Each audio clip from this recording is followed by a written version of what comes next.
قبیلہ بنو عامر کا ایک شخص حضور نبی اکرم صلی اللہ علیہ وسلم کی خدمت میں حاضر ہوا۔ وہ شخص علاج معالجہ کرنے والا حکیم دکھائی دیتا تھا۔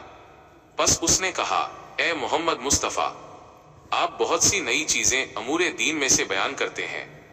پھر اس نے از راہ تمسخر کہا، مسکراتا ہوا چہرہ، کیا آپ کو اس چیز کی حاجت ہے کہ میں آپ کا علاج کروں؟ راوی بیان کرتے ہیں کہ آپ صلی اللہ علیہ وسلم نے اسے اللہ کے دین کی طرف دعوت دی، پھر فرمایا، کیا تم چاہتے ہو کہ میں تمہیں کوئی معجزہ دکھاؤں؟ آپ صلی اللہ علیہ وسلم کے آس پاس کھجور اور کچھ دیگر درخت تھے۔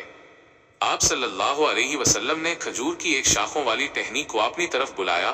وہ ٹہنی کھجور سے جدا ہو کر آپ کی طرف سجدہ کرتے اور سر اٹھاتے، سجدہ کرتے اور پھر سر اٹھاتے ہوئے بڑھی، یہاں تک کہ آپ صلی اللہ علیہ وسلم کے قریب پہنچ گئی، پھر آپ صلی اللہ علیہ وسلم کے سامنے کھڑی ہو گئی۔ پھر حضور نبی اکرم صلی اللہ علیہ وسلم نے اسے حکم دیا کہ وہ اپنی جگہ واپس چلی جائے۔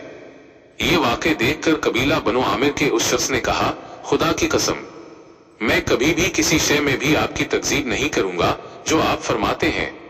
پھر اس نے برملا اعلان کر کے کہا، اے آل عامر بن ساسا، اللہ کی قسم، میں انہیں یعنی حضور نبی اکرم صلی اللہ علیہ وسلم کو آئندہ کسی چیز میں نہیں جھٹلاؤں گا۔